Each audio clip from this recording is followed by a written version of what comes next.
Olá pessoal, estamos de volta aqui para mais um tema. No caso agora não é conceito da playlist de conceitos, né? Mas vai ficar aqui dentro da playlist de conceitos. Só que no caso é um tema, na verdade, Estados Unidos, que são as grandes potências econômicas. Nós vamos estudar Estados Unidos, Alemanha, Japão e Reino Unido. Nesse vídeo especificamente nós vamos ficar só com os Estados Unidos. Lembrando que a gente não vai debater muito, é só apresentar mesmo o grosso do assunto, os debates, as discussões que se fazem, nós faremos nas nossas aulas normal. A ideia é ter um resumo básico dessas informações mais gerais. Inicialmente você vê aí, né, que o nosso objetivo é conhecer as principais potências econômicas do mundo, entender a geopolítica dos Estados Unidos. Essa política que leva em conta o território, que leva em conta as suas leis, as suas decisões locais, né? A geopolítica, ok? Vamos à próxima lâmina. Aqui nós já temos a apresentação das grandes potências, né, que são consideradas desenvolvidas no aspecto econômico e de poderio militar. São potências que se destacaram bastante pós Segunda Guerra Mundial, né? Não apenas, mas tiveram uma proeminência bastante grande pós Segunda Guerra Mundial. Bem, com dados de 2014, nós usamos para essa apresentação, o PIB, o aspecto econômico dos Estados Unidos. Então, dos Estados Unidos, temos o PIB de 17 trilhões de dólares. E acerca do aspecto militar, ele tem o exército mais bem equipado do planeta. Seguindo, o desenvolvimento econômico ou industrial da indústria dos Estados Unidos já vem desde o século XIX. Perceba que tem uma diferença de um século para o desenvolvimento ou a Revolução Industrial Inglesa, que foi o país que colonizou os Estados Unidos, né? Com um século depois, ele começa a desenvolver a sua indústria e hoje se torna a maior potência nesse aspecto. Uma característica do povo norte-americano, estadunidense, é o empreendedorismo, herdado desde a colonização inglesa. Então esse aspecto empreendedor já vem desde a colonização, porque os primeiros moradores já vinham com alguma profissão, com alguma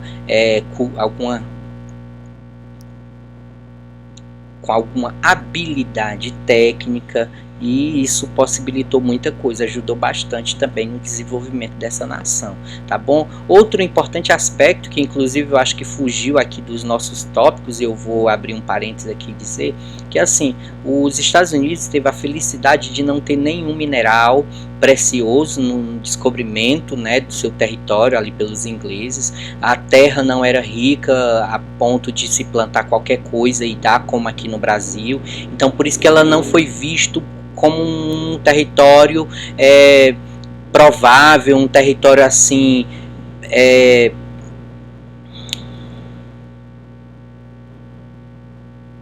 não foi visto como um território atrativo para exploração, como foi com o Brasil, como foi com a Índia, como foi com a África, que eram regiões bastante ricas em minerais, com terras muito férteis e etc. Tá bom? A Primeira e a Segunda Guerra Mundial, posição geográfica distante do epicentro dos conflitos. Uma característica bem interessante, né? Os Estados Unidos ele se envolve nessas guerras, porém ele está distante do epicentro, e ele entra apenas com o aspecto econômico, de investimento de tropas também, né? Da parte militar, na parte também de armamento, então ele ganha bastante, né, com isso. E depois, os planos de reconstrução pós-conflito também. É aí que os Estados Unidos novamente entram, se torna essa potência, com fala, com voz, com vez, né, para reconstruir a Europa, reconstruir o Japão, né. A valorização da sua moeda e referência no mercado mundial. As reuniões que se seguiram pós Segunda Guerra Mundial, veio uma delas, uma conferência que estabeleceu uma moeda como padrão para as relações comerciais no mundo, porque não havia padrão, né? Cada um negociava na sua moeda, era uma bagunça, então era preciso estabelecer um padrão.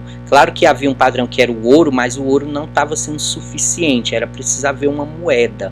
ok? Então foi colocado então o dólar como essa moeda, como uma moeda internacional. Os destaques na parte industrial, na área de base de bens intermediários, temos a mineração, siderurgia, petroquímica e automobilística, além de outras de alta tecnologia como informática, eletrônica, aeroespacial e bioquímica.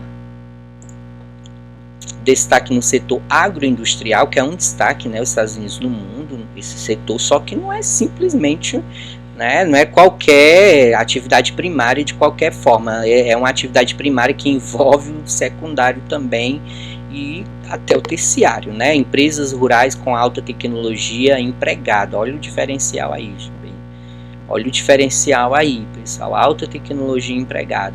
Produtos como milho, soja, trigo, leite, suínos e aves. Seguindo, vamos lá. Essa tática do protecionismo, ela vem se mostrando muito forte recentemente, mas não é de hoje, claro. Já vem há algum tempo essa tática dos Estados Unidos de proteger a sua indústria interna em detrimento das indústrias, né, fora do seu país, dos países estrangeiros. Por exemplo, beneficiar a Apple, Microsoft e prejudicar, né, ou dificultar as importações de produtos da Xiaomi ou Huawei, é só a título de exemplo. Isso se chama protecionismo, né? Isso entra na área do agronegócio também, eu dei exemplo aqui de tecnologia, mas entra em vários outros setores também.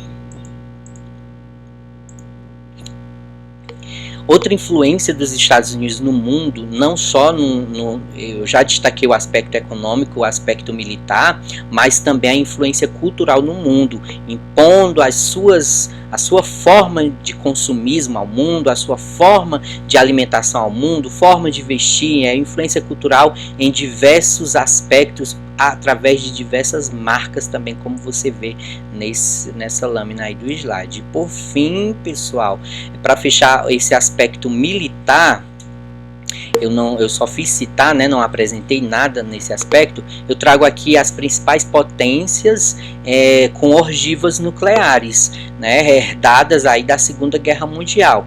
E exatamente as duas, né, os dois aliados a aliança que venceu a Segunda Guerra Mundial, temos os Estados Unidos e a União Soviética. Hoje, claro, só Rússia, porque não existe mais essa União das Repúblicas Socialistas Soviéticas. Restou a Rússia e a Rússia herdou essas ogivas. Veja, esses números se referem ao número de ogivas por cada um dos países. Tá bom? É só para exemplificar o poderio militar tanto dos Estados Unidos como também, né, da Rússia, no caso aí. Finalizamos aqui. Show de bola, é isso aí, gente.